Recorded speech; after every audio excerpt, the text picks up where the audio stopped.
അനിയത്തിക്കുട്ടിയുടെ engagement video ആണ്. അപ്പോൾ ഇത് 27-ന് നടന്ന എൻഗേജ്മെൻ്റ് ആയിരുന്നു. അപ്പോൾ ഇത്രയും ലേറ്റ് ആയിട്ടാണ് ഇടുന്നത്, വേറെ ഒന്നും കൊണ്ടല്ല. അപ്പോൾ ഇത് എഡിറ്റ് ചെയ്ത് കുറേ ഫോട്ടോസും ഒക്കെ കിട്ടാൻ കുറച്ച് താമസം ഉണ്ടായിരുന്നു, അതുകൊണ്ടായിരുന്നു. അപ്പോൾ രാവിലെ തന്നെ ബ്യൂട്ടീഷ്യനൊക്കെ വന്നിട്ട് നല്ല സുന്ദരി കുട്ടിയായിട്ട് അവളെ ഒരുക്കിയിട്ടുണ്ടായിരുന്നു. ബന്ധുക്കളും നാട്ടുകാരും എല്ലാവരും കൂടെ ചേർന്ന് നല്ല സന്തോഷമായിട്ട് ആഘോഷമായിട്ട് നടത്തിയ ഒരു എൻഗേജ്മെൻ്റ് ആയിരുന്നേ. ഒരുക്കങ്ങളൊക്കെ പൂർത്തിയായിട്ട് ചെറുക്കനെയും കൂട്ടരെയും വെയിറ്റ് ചെയ്തിട്ടുള്ള ഇരിപ്പാണ്. മാമന്മാരും മാമിമാരും അമ്മാവന്മാരും ഒക്കെ ഉണ്ടായിരുന്നു കേട്ടോ. അപ്പോൾ ഒരുപാട് സന്തോഷം തോന്നി എല്ലാവരെയും കണ്ടപ്പോൾ. ഇത് ചെറുക്കൻ വരുന്നുണ്ട്. അപ്പം അവർ കുറേ സമ്മാനപ്പൊതികളും ഒക്കെ ആയിട്ടാണ് വന്നത്. അപ്പോൾ അവർക്കുള്ള കൂൾ ഡ്രിങ്ക്സ് ഒക്കെ കൊടുക്കുകയാണ്. അപ്പം ചെറിയൊരു സ്റ്റേജിൻ്റെ ഒരു സെറ്റപ്പ് ചെയ്തിട്ടുണ്ടായിരുന്നേ. അപ്പം അവർക്ക് രണ്ടുപേർക്ക് ഇരിക്കാനായിട്ട് 2 സോഫ ഇട്ടിട്ടുണ്ട്, ചെറിയൊരു ഡെക്കറേഷനും. പിന്നെ സ്റ്റേജിൻ്റെ സൈഡിലായിട്ട് ഇതുപോലെ 5 തിരിയിട്ട നിലവിളക്കും, അങ്ങനെ ചെറിയൊരു ഒരുക്കം. പലയിടത്തും പല രീതിയിലായിരിക്കും അല്ലേ ഈ ചടങ്ങുകളൊക്കെ പുരോഗമിക്കുക. ചെറുക്കനും പെണ്ണും നല്ല ഹാപ്പിയാണ്. അവരുടെ മുഖത്ത് ഉണ്ടാകുന്ന ചിരി കാണുമ്പോൾ തന്നെ നമുക്കറിയാൻ പറ്റുന്നില്ലേ. അപ്പം ഇനി മോതിരമാറ്റത്തിൻ്റെ സമയമാണ്. അവൾക്ക് മോതിരം എടുത്തു കൊടുത്തത് ഞങ്ങളുടെ മാമനായിരുന്നേ. അപ്പോൾ ചെറുക്കൻ്റെ സൈഡിൽ നിൽക്കുന്നത് അച്ഛനും അച്ഛൻ്റെ ചേട്ടന്മാരും ഒക്കെ ആയിരുന്നു.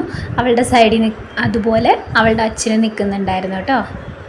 മുഖ്യ ചടങ്ങ് ദേ ഇവിടെ കഴിഞ്ഞുകൊണ്ടിരിക്കുകയാണ്. ചെറിയ ടെൻഷനൊക്കെ ഉണ്ടായിരുന്നു എന്ന് തോന്നുന്നു, ചെറുതായിട്ടൊന്ന് ടെൻഷൻ അടിച്ചതുപോലെ തോന്നുന്നുണ്ടായിരുന്നു. അപ്പം ചടങ്ങുകളൊക്കെ കഴിഞ്ഞിരിക്കുകയാണ്. ഇനി ഫോട്ടോ സെക്ഷനും കാര്യങ്ങളും ഒക്കെ ആയിരുന്നു. അപ്പോൾ ഇതുപോലെ ഇങ്ങനെ അവർ കൊണ്ടുവന്ന ഗിഫ്റ്റുകളൊക്കെ ഓരോരുത്തരായിട്ട് വന്നിട്ട് ഇങ്ങനെ കൊടുക്കുന്നുണ്ടായിരുന്നു. ഫസ്റ്റ് കൊടുത്തിരുന്നത് ചെറുക്കൻ്റെ അനിയനായിരുന്നു, ഒരു കുഞ്ഞനിയൻ ഉണ്ടായിരുന്നു കേട്ടോ. ഇനി ഒരു കേക്ക് കട്ട് ചെയ്യലാണ്. കേക്ക് കട്ട് ചെയ്ത് 2 പേരും അങ്ങോട്ടും ഇങ്ങോട്ടും കഴിച്ച്. ഇനി അവർ കൊണ്ടുവന്നിരുന്ന അത്ര ഗിഫ്റ്റുകളാണ് ഈ വെച്ചിരിക്കുന്നതൊക്കെ. ഒരു ഫോൺ ഉണ്ടായിരുന്നു, ഡ്രസ്സ്, ചെരുപ്പ്, പിന്നെയും കുറച്ച് ഡ്രസ്സ് ഉണ്ടായിരുന്നു, പിന്നെ കുറേ സ്വീറ്റ്സ്, അങ്ങനെയൊക്കെയായിരുന്നു. മിഠായികളൊക്കെ ഒരുപാടുണ്ട്. അപ്പോൾ അതിൽ നിന്ന് ഒരു പാക്കറ്റ് ഞങ്ങൾ പൊട്ടിച്ചിട്ട് അതിലുള്ള മിഠായികളെല്ലാം അവിടെ നിന്നിരുന്ന ഞങ്ങളുടെ എൻഗേജ്മെൻറ്റിന് വന്നിട്ടുള്ള എല്ലാവർക്കും കൊടുത്തിട്ടുണ്ടായിരുന്നു. പിന്നെ ഫുഡ് കഴിക്കലാണ്.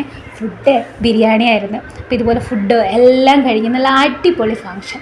ഇനി അവസാനം വൈകുന്നേരമായപ്പോൾ ഞങ്ങളുടെ കുടുംബക്കാർ മാത്രമായിരുന്ന സമയത്ത് എല്ലാം അവർ കൊണ്ടുവന്നിരുന്ന ഗിഫ്റ്റുകളെല്ലാം ഇങ്ങനെ ഒരുമിച്ച് എടുത്തു വെച്ചിട്ട് എല്ലാവർക്കും ഇങ്ങനെ കാണിച്ചു കൊടുക്കും. ഇന്ന് ഇതാണ് കിട്ടിയേ എന്ന് എല്ലാവർക്കും കാണിച്ചിട്ട് നമ്മുടെ ഒരു സന്തോഷം അത്രയായിരുന്നു. ഈ എൻഗേജ്മെൻറ്റും ഫങ്ഷനും ഇതൊക്കെ കഴിഞ്ഞിട്ട് ഇങ്ങനെ ഈ കുടുംബക്കാർ നമ്മളെ ഒരുമിച്ച് ഇങ്ങനെ ഇരുന്നിട്ട് ഇങ്ങനെ കഥയൊക്കെ പറഞ്ഞിരുന്ന് കൂട്ടമായിട്ടിരുന്ന് അന്നത്തെ ആ ഫുഡും ഒക്കെ കഴിക്കുന്ന ഒരു ഫീല് അത് വേറെ തന്നെയാണ്. നമ്മുടെ കുടുംബത്തിൽ ഇതുപോലെയുള്ള ചടങ്ങുകളൊക്കെ നടക്കുമ്പം ഒരിക്കലും വിട്ട് നിൽക്കരുത്, ഇതിനൊക്കെ പങ്കെടുക്കണം കേട്ടോ. ഇത് വല്ലാത്തൊരു മിസ്സിങ് ആയിരിക്കും. ഈ ഒരു എൻഗേജ്മെൻറ്റ് കാരണം ഒരുപാട് നല്ല നല്ല ഫോട്ടോസ് കിട്ടിയിട്ടുണ്ടായിരുന്നേ. അപ്പം അതിൽ കുറച്ച് ഞാനിവിടെ ചേർക്കുന്നുണ്ട്.